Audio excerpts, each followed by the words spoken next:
Bien, un saludo para nuestro pastor Orlando Mejía, nuestro director del Territorio Sureste que nos está acompañando esta noche. Es una bendición muy linda tenerle en una ocasión muy importante. Significa mucho para mi esposa y para mí el tener a Orlandito, nuestro pastor, esta noche.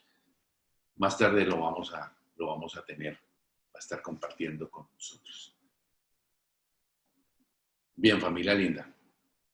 Terminamos hablando la semana pasada, después de todo este especial que hemos venido trabajando durante estos casi 3 meses, respecto de dos palabras claves que hablamos en relación a dos pilares muy importantes en la vida cristiana, que tiene que ver con salvación y la santificación.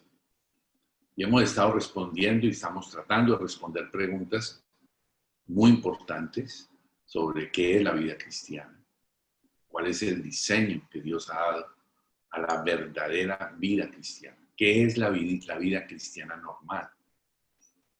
Porque toda esta situación que hemos vivido y presentado este año nos ha ayudado a identificar crisis, a identificar situaciones que nos llevan a reaccionar y a tener la alternativa y la oportunidad de usar los recursos de Dios. Cuando estamos en dificultades, se hace mayor la necesidad de usar y de saber cuáles son los recursos que tenemos en el Señor. Y por supuesto, cuando todo está caminando bien, pues también la dependencia absoluta.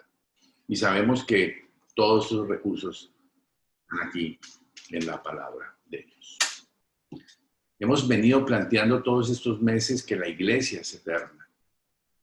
Hemos cambiado el concepto que hemos tenido durante muchos años de una visión equivocada de lo que es la iglesia. La iglesia es eterna. La iglesia es invisible.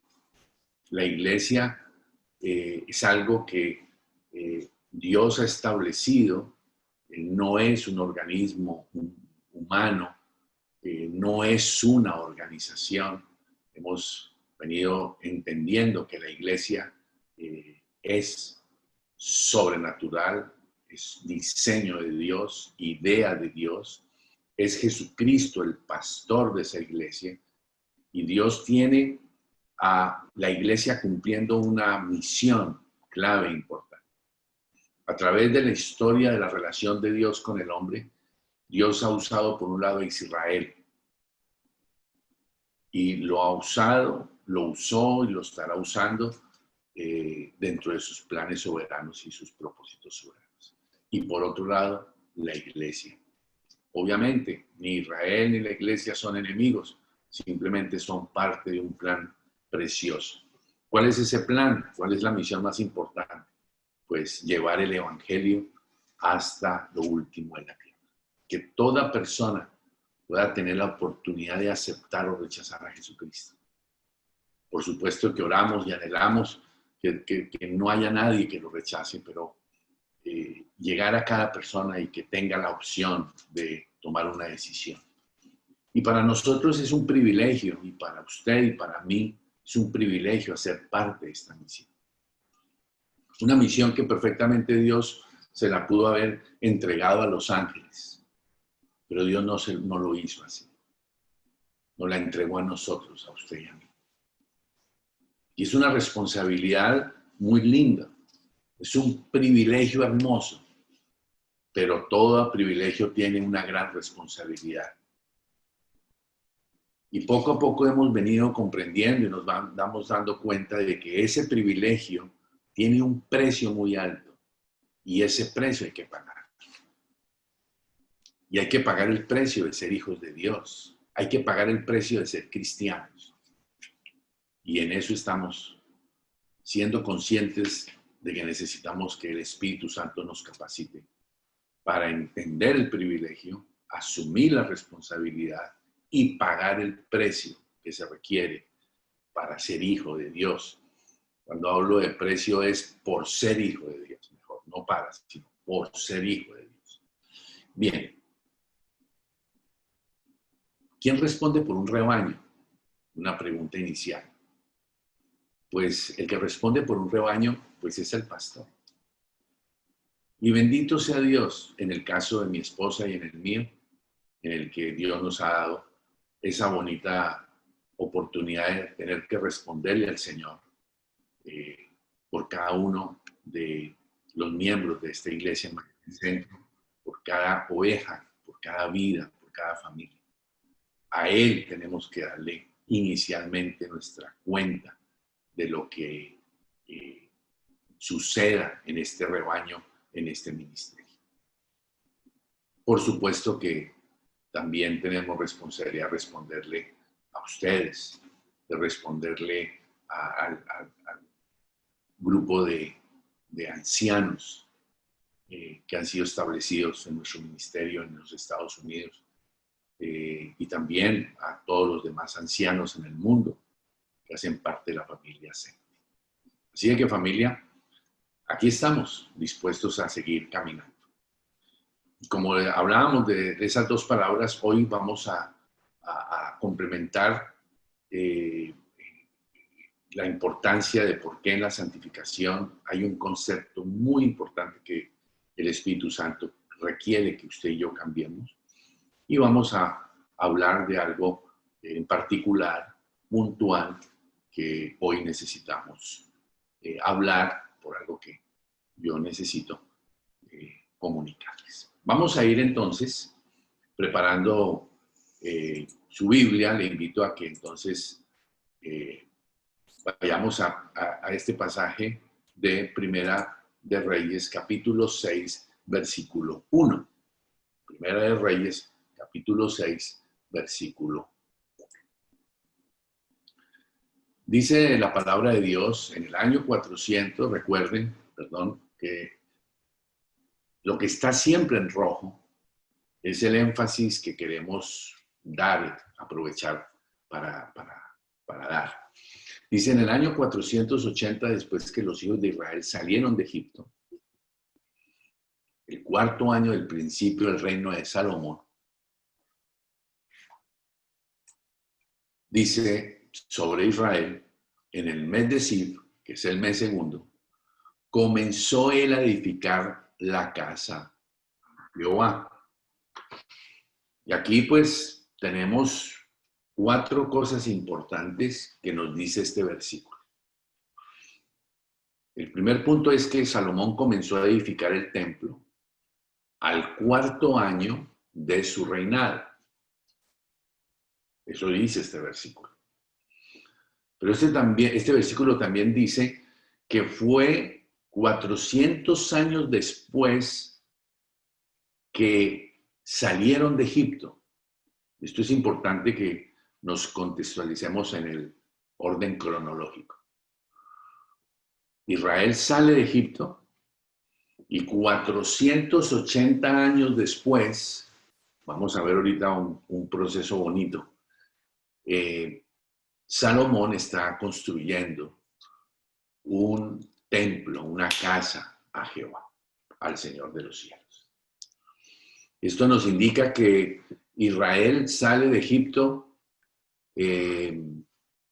más o menos en el año 1447 antes de Cristo. Salen de Egipto. Y vamos a hacer un recorridito vamos a devolvernos en el tiempo a ese momento de la salida de Israel. Ustedes conocen la historia, pero es bueno que podamos hacer este recordatorio, esta membranza, porque esto es importante para entender algunas cosas. Israel esclavo en Egipto por 430 años, recuerden. Después de Jacob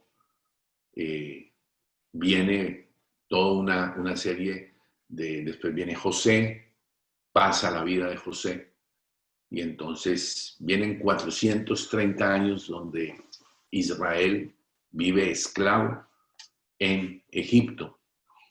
Y todo lo que implica esa realidad de servidumbre, de esclavitud, de abuso, de subyugación que eso implica.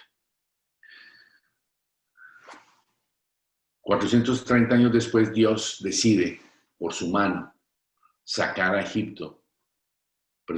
Israel de Egipto.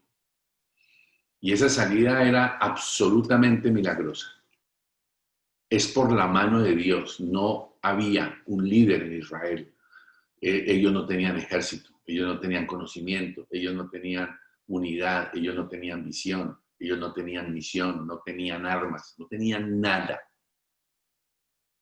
Y salir libres del imperio que en ese momento gobernaba el mundo, el imperio egipcio, era imposible. Como lo hablábamos uno de estos días, si a usted le dijera que se tira de un cuarto piso y usted puede volar, les quiero decir que es más fácil que usted y yo volemos desde un cuarto piso y no nos pase nada, a que el pueblo de Israel pudiera salir de esclavitud del imperio egipcio. Sin embargo, Dios lo hizo.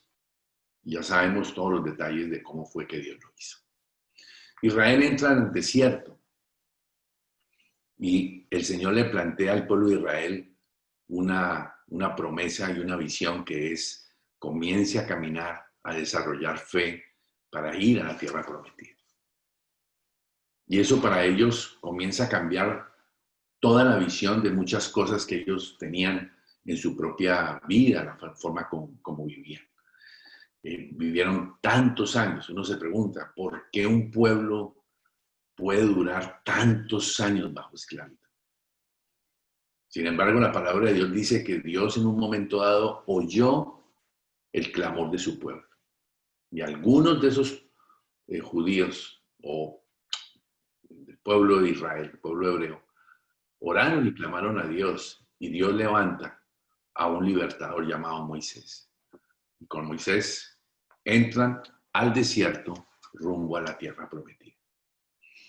Allí Dios, a los 90 días de haber de haber entrado al desierto y de haber empezado a salir, habían salido de Egipto y estaban empezando a caminar por el desierto, Dios le da al pueblo de Israel las tablas de la ley en el Sinaí. O sea que Dios comienza a hacer ese trabajo precioso. Necesitaba que en el corazón del pueblo de Israel fuera grabada el espíritu de su ley, de la manera como ellos necesitaban comenzar a dirigir, a orientar, a descubrir su manera de vivir, su propósito, todo lo que necesitaban para ellos poder realizarse de manera personal, familiar, como sociedad, en todos los sentidos. A los 90 días reciben la palabra, la ley a través de Moisés, en las tablas de la ley. Bien, en ese caminar por el desierto, perdón, Dios establece el arca de la alianza, que era el lugar donde Él quería establecer su presencia. Dios necesitaba mostrarle al pueblo de Israel su presencia. Recordemos que en medio de todo el ambiente en que Israel que crecía, era un ambiente de pueblos y tribus que adoraban muchos dioses. Y Dios necesitaba convencerlos de que Él es el único Dios verdadero. Entonces establece su presencia a través del arca de la alianza y ordena que dentro del arca de la alianza fueran colocadas las tablas de la ley. Y entonces para el pueblo de Israel ellos comienzan a comprender y a entender que la presencia de Dios estaba allí en un arca, que era una caja de madera con oro, decorada con oro, y adentro estaban la ley, las tablas de la ley.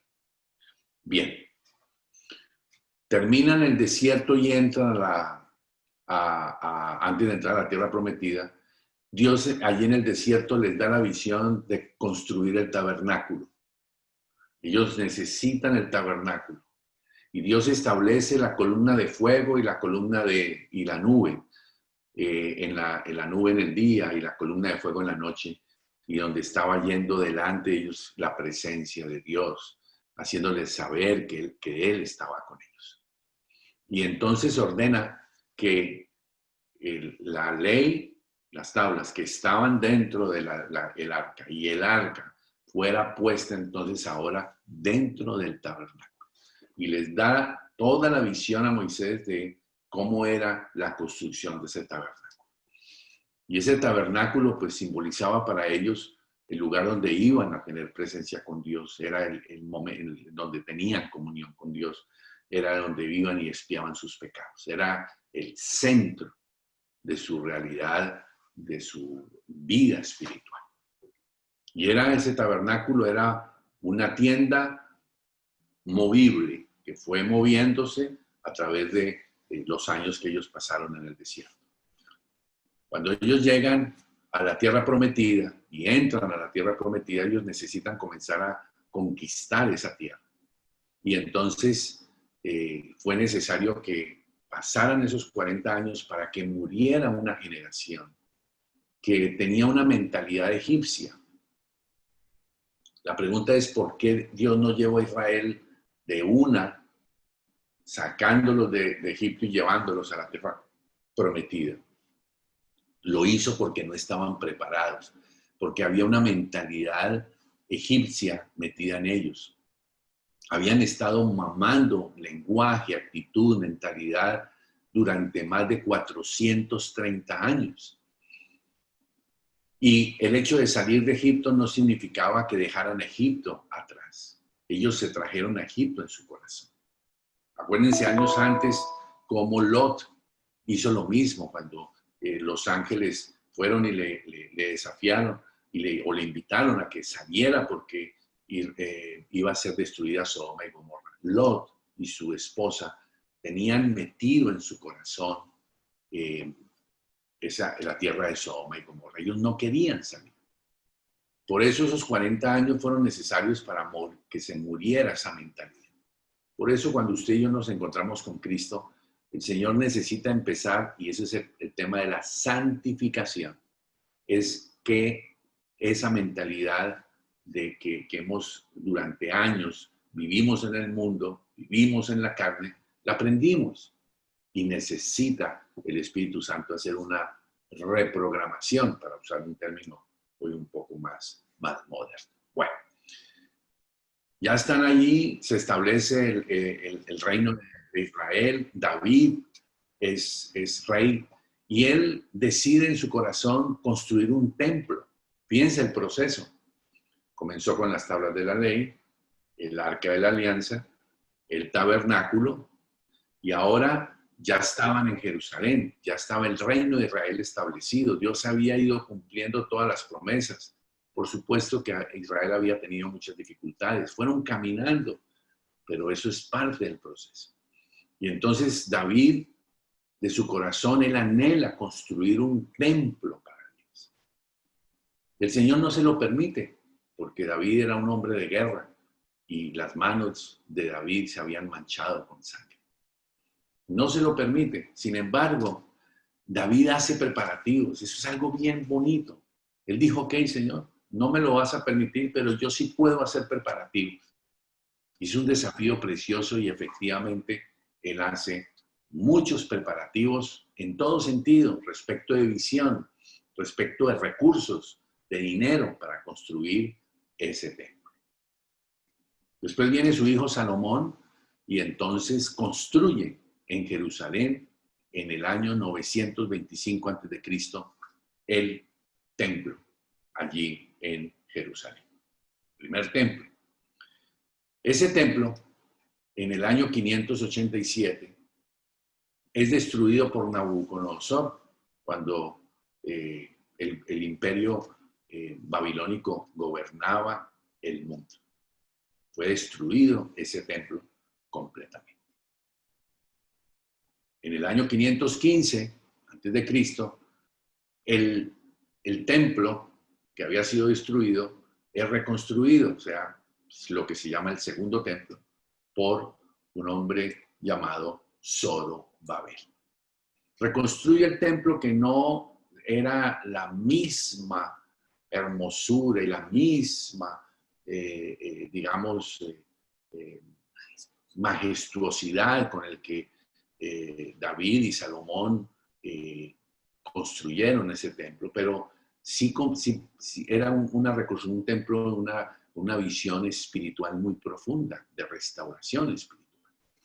515 antes de Cristo. Después, entonces, ese templo es destruido 70 años después de Jesús por Tito, quien era un general del Imperio Romano. Es decir, que el templo que conoció Jesús, humanamente, que conoció Jesús, no fue el de David y Salomón, sino el de Zorobabel. ¿Se acuerdan cuando la Biblia dice que Jesús entró al templo y tiró las mesas? Ese es el segundo templo, el que fue reconstruido. Después de Jesús, 70 años después de que Jesús ya, pues obviamente ha muerto, ha pasado todo lo que pasó en el Nuevo Testamento, Tito destruye este templo. Y hasta hoy no hay templo. Y hoy vemos al pueblo de Israel llorando y lamentándose allí en un muro, en el muro allí en Jerusalén, en el que usted y yo hemos ido, y ellos esperan que se pueda reconstruir nuevamente sería lo que sería el tercer templo. Pero no vamos a hablar de eso ahora. Quiero invitarles a que ahora vayamos a Mateo 27, 51. Esto es muy importante en el mensaje de hoy para que veamos lo que sucedió. Dice la palabra de Dios, ¿esto sucedió en qué momento? Sucedió en el momento en que Jesús estaba muriendo en la cruz del Calvario, y en ese momento el templo, el segundo templo, pues estaba construido. Dice el versículo 51, he aquí el velo del templo se rasgó en dos, de arriba hacia abajo. La tierra tembló y las rocas se partieron. Y aquí es bien importante que entendamos que esto está sucediendo en el momento en que Jesús muere en la cruz del Calvario. Él está allí en el Calvario muriendo, y a una distancia relativamente cercana, el templo, aunque pues para la época era lejos, porque Jesús fue crucificado fuera de la ciudad. En el templo sucede esto. Y para que nosotros entendamos esto, el templo tenía tres partes básicas para que usted y yo lo entendamos. La primera parte era el atrio, la segunda parte el lugar santo, y la última parte era el lugar santísimo. Al atrio pues podía entrar todos aquellos que iban y a hacer los respectivos ritos que la ley imponía, buscando el perdón y buscando la gracia de Dios. Al lugar santo solamente podían entrar los sacerdotes, pero al lugar santísimo, o sea, entre el lugar santo y el lugar santísimo, había una cortina, un velo, y ese velo separaba. No había entrar a ese lugar, excepto el sacerdote una vez al año podía entrar. Y todos expectantes de lo que podía suceder allí. Era que cuando el sacerdote entraba una vez al año expiando los pecados, si Dios le daba la vida, entonces el pueblo entendía que Dios había perdonado al pueblo. Pero si el sacerdote moría, entonces era la señal de que no había perdón. Todos tratemos de imaginarnos lo que eso significaba, lo que eso simbolizaba. Pero en el momento en que Jesús muere, ese velo se rompe. Pero miren el detalle tan importante, dice que se rompió de arriba hacia abajo. Y eso significa, tiene un significado muy importante, porque significa que lo hace Dios. No es alguien que llega al templo y rasga el velo de abajo hacia arriba, no. Es de arriba hacia abajo. ¿Por qué? Porque con la muerte de Jesús se está estableciendo que la barrera entre Dios y el hombre ha sido quitada. Esto es un cambio fundamental, porque ya hay un acceso directo a una relación personal con Dios. Ya la relación con Dios no es con un lugar, no es un sitio, un local, un edificio, sino es una relación personal con la que Dios se quiere relacionar con nosotros.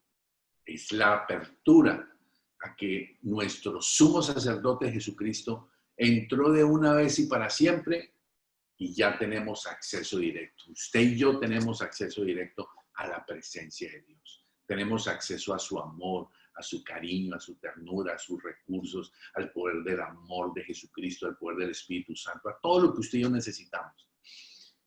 De lo que hemos venido hablando, por esa muerte de Jesús y su resurrección posterior, se ratifica que usted y yo tenemos todo para lo que necesitamos para la vida cristiana.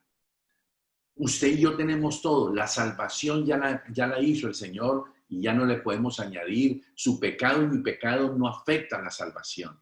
Dijimos hace una semana, la salvación te da seguridad, pero la santificación te da propósito. Y cuando se rompe el velo, es para darte a ti y a mí esa entrada directa a la comunión con el Padre para empezar a trabajar mi santificación, que está en mis manos, y está en mis manos dejar que el Espíritu Santo me enseñe y empiezo mi proceso de amar la santidad, de anhelar la santidad, no para ser salvo, sino para agradar a aquel que entregó su vida por todos nosotros. Y este hecho es fundamental porque cambió todo. Absolutamente cambió todo. Y ahí es donde nosotros comenzamos a entender la diferencia entre el antiguo pacto y el nuevo pacto en Jesucristo. Dios entonces con su iglesia establece lo siguiente. Primera de Corintios capítulo 3 versículo 16 dice: ¿no sabéis que sois templo de Dios y que el Espíritu de Dios mora en vosotros? Este versículo determina categóricamente. Cuando Pablo hace esa pregunta, cuando es una afirmación en pregunta, se hace una afirmación en pregunta cuando es algo que está claro.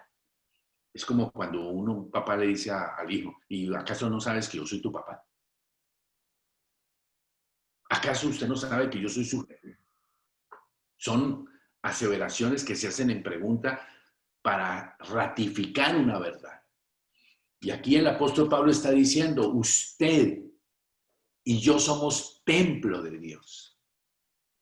Esto es consecuencia de lo que pasó allá en Mateo 27, en la cruz del Calvario. Ya el templo para Dios no es un lugar, sino es su vida y mi vida. Dice que el Espíritu de Dios mora en usted, mora en mí.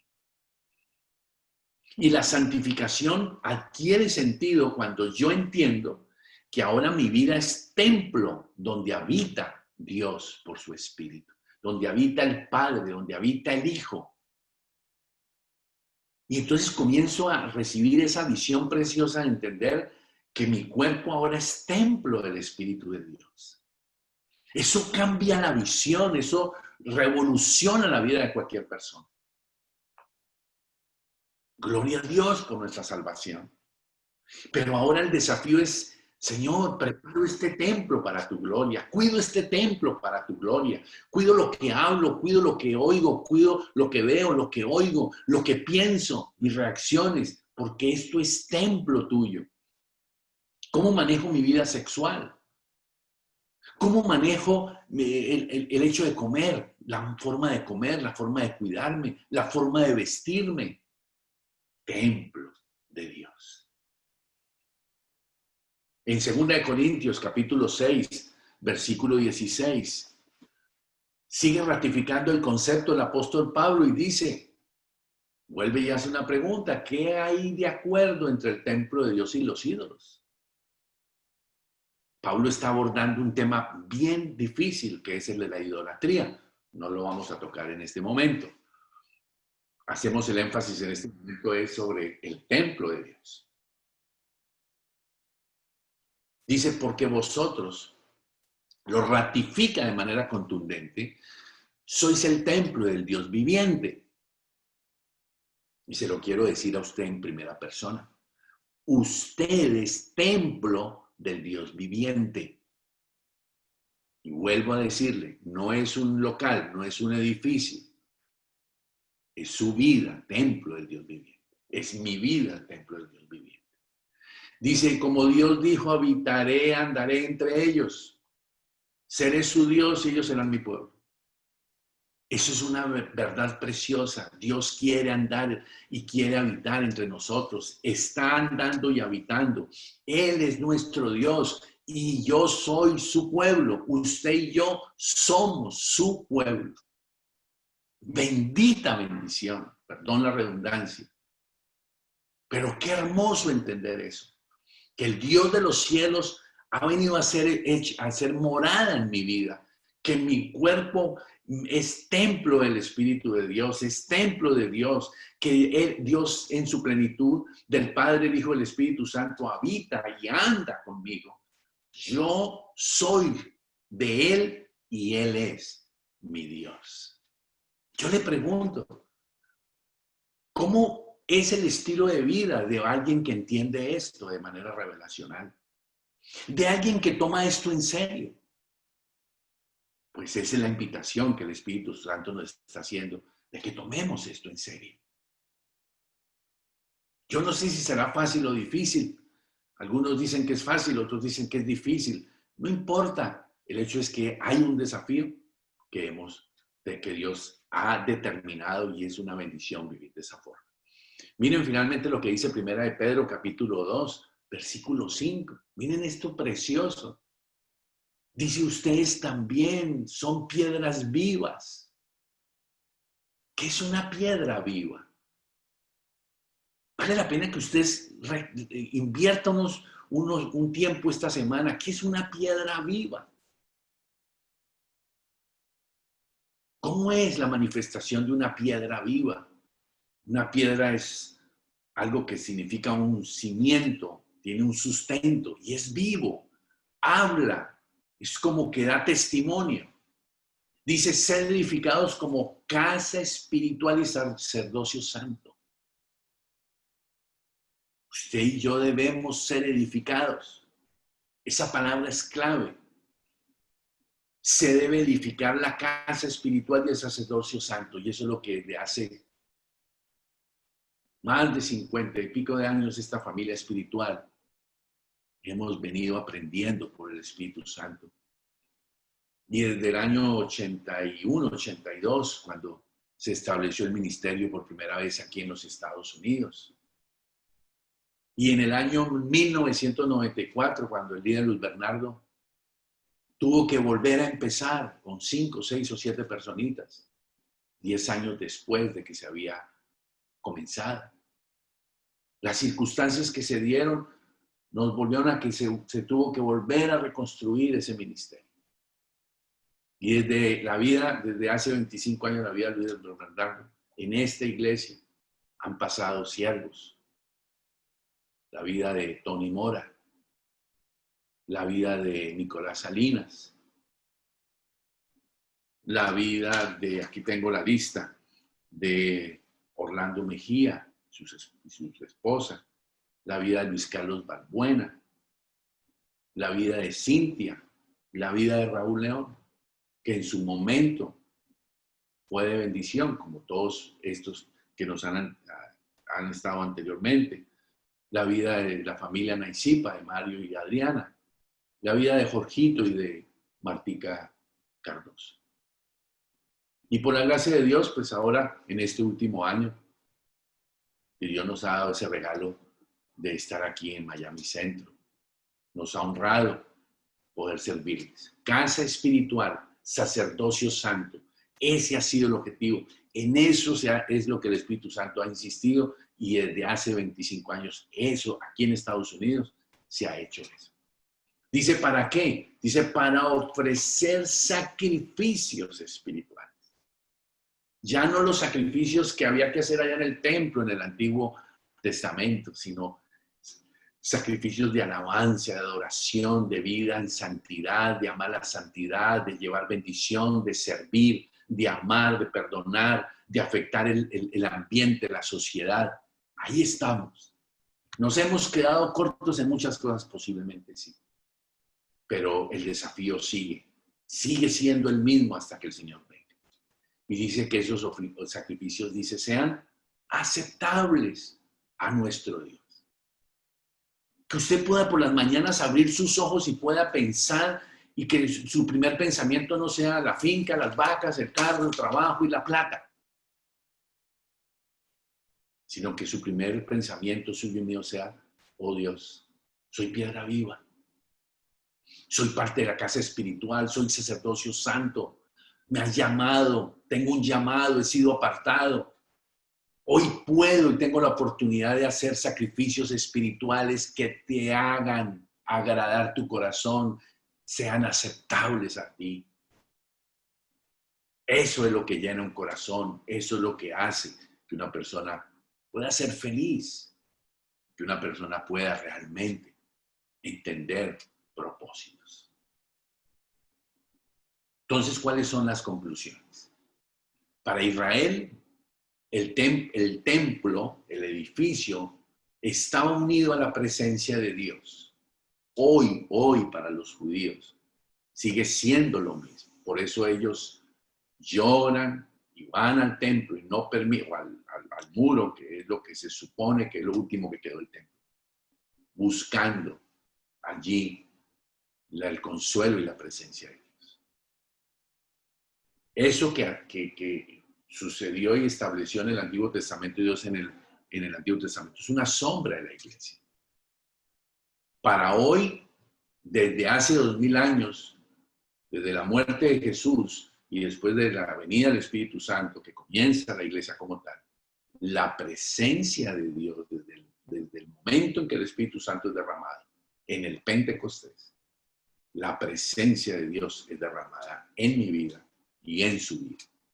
Y ya vimos lo que acabamos de ver, de que ahora, desde hace 2000 años, todo aquel que reconoce a Jesucristo como Señor y Salvador y acepta la provisión de la muerte de Cristo Jesús y reconoce y confiesa sus pecados y se arrepiente con un genuino arrepentimiento y por fe acepta lo que pasó en la cruz del Calvario, comienza a ser templo de Dios.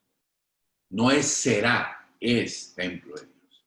Dios mora en usted, no en un edificio, para que Dios nos enseñe. Ahora, quiero devolverme un poquito a un acontecimiento que sucedió en Esdras capítulo 3, versículo 12, cuando se estaban poniendo los cimientos del segundo templo, el de Zorobabel. Dice así, versículo 12. Y muchos de los sacerdotes, de los levitas, dice, y los jefes de casas paternas, ancianos, estos, dice, que habían visto la casa primera. ¿Cuál casa primera? La que ya hoy recordamos. La que construyó Salomón. La que quiso David construir y Dios no se lo permitió, aunque hizo preparativos y le ayudó mucho a Salomón. Salomón construyó ese templo con todos los recursos. Salomón no tenía guerras, Salomón no tenía dificultades con enemigos. En cambio, ese segundo templo con Zorobabel y con Nehemías y con Esdras enfrentaron muchos problemas y no tenían el dinero y los recursos que tuvo Salomón. No estamos descalificando absolutamente nada lo de Salomón, pero lo que significó la reconstrucción del segundo templo fue muy, muy fuerte. Pero miren lo que pasaba en este momento. Ubiquémonos en el momento. ¿Qué había sobre la casa primera, el templo primero? Ruinas. Y aquí hay un grupo de hombres que han tomado la decisión de reconstruir el templo. Pero dice que estos antiguos, los sacerdotes, levitas, que eran jefes de las casas paternas, que habían visto la construcción del primer templo y vieron cómo se rompió se destruyó ese segundo templo. Dice que ellos estaban llorando.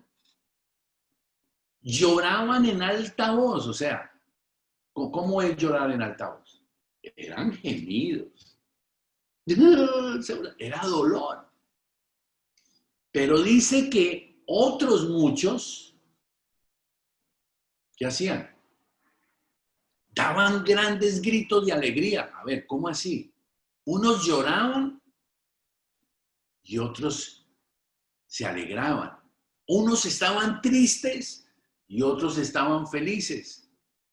Pues era natural, porque aquellos que habían visto esa primera casa, que había servido de lugar para buscar y conocer a Dios, se había ido y se estaba empezando a poner los cimientos de otra nueva casa. Lloraban de tristeza por lo que había pasado, pero había también otros que estaban gritando de alegría por lo nuevo que venía. Tanto los unos como los otros son una demostración preciosa de la gratitud. Porque ahora con lo que les voy a explicar van a entender por qué estoy compartiendo esto. Es natural que haya, fruto de la gratitud, tristeza. Y haya lágrimas. Y esas lágrimas y ese dolor será respetado. Pero también habrá grandes gritos de alegría, de gloria a Dios, por todo lo que Dios tiene para nosotros. Hablando de nuestra local del CENTI, ustedes han aprendido a amar este lugar. La verdad es que nosotros los misioneros les hemos enseñado a ustedes a amar los lugares. Mi esposa y yo también hemos aprendido a amar este lugar, aún antes de haber llegado hace un año a esta iglesia, a dirigir el ministerio. Para los misioneros en el mundo, llegar al local de Miami Centro era un momento muy importante. El local ha sido su casa. Y por la gracia de Dios, el local donde hemos estado lleva muchos años. Por eso se ha vuelto para usted y para mí, se ha vuelto su casa, se volvió su familia. Ha sido un lugar importante para reunirnos, para adorar. Ha sido un lugar donde usted y yo hemos crecido, hemos recibido capacitación. Ha sido un lugar donde hemos sido consolados, donde nos han amado a pesar de nuestras cosas. El dolor y la alegría son bienvenidos. Así que yo quiero en este momento que hagamos una pequeña oración para que comprendamos que por un lado usted y yo somos templo y que a través de la santificación usted y yo debemos dedicarnos, ocuparnos en la santidad de Dios y en entender que la iglesia es el templo de Dios invisible, que ya no depende de un lugar, pero que también desde el punto de vista humano necesitamos un lugar donde reunirnos. Y es importante y no lo vamos a desechar, porque necesitamos reunirnos para adorar. Vamos a orar en el nombre de Jesús. Amado Señor, yo quiero darte muchas gracias por la oportunidad que nos das de escuchar tu palabra hoy, por la oportunidad que nos das de comprender lo que tu palabra nos quiere enseñar hoy. Yo quiero decirte, Señor, con tu amor y tu misericordia que nos ha acompañado, pedirte, Señor, que grabes estos versículos que hoy hemos compartido en nuestro corazón. Señor, yo quiero pedirte que nos permita seguir madurando y creciendo como iglesia, como familia, como casa espiritual. Señor, gracias por lo que viene a continuación. Gracias, Señor, por lo que tú tienes para nuestras vidas y nuestro santo ministerio en este tiempo a partir de ahora. Señor, estamos en este momento, en un momento clave. Has permitido que todo esto del problema del coronavirus haya cambiado el mundo en dos y haya traído un impacto en todas las vidas, en todos los aspectos de nuestra vida personal, en nuestra familia, nuestro matrimonio, nuestras finanzas, y también ha afectado la iglesia y la ha afectado positivamente y aún seguro negativamente también, pero todo eso tratando de ver y entender las cosas hermosas que tú tienes para nosotros. Yo hoy quiero reprender del corazón de estos hijos de esta iglesia todo espíritu de duda, todo espíritu de temor, todo espíritu de desconfianza, todo espíritu de chisme o de inquietud en el nombre de Jesús. Señor, ayúdanos a ver las cosas como tú las ves. Gracias porque lo que viene es hermoso. No va a ser fácil, pero podemos hacer parte todos de esta bendición. Gracias porque aquí no es el capricho humano, no es mi capricho, no es el capricho de unos pocos. Queremos ser sensibles a tu dirección por lo que tú has hecho de manera soberana. Gracias por esta noche. Gracias por el desafío de seguir caminando como iglesia, de seguir entendiendo que somos templo de tu espíritu, que el templo que hay que cuidar es el templo, la casa espiritual de la iglesia invisible. Y darte gracias, Señor, por los años que nos has permitido tener un local físico. Y seguiremos porque nos irás a proveer otro lugar conforme a tu misericordia. En el nombre de Cristo Jesús. Amén y amén.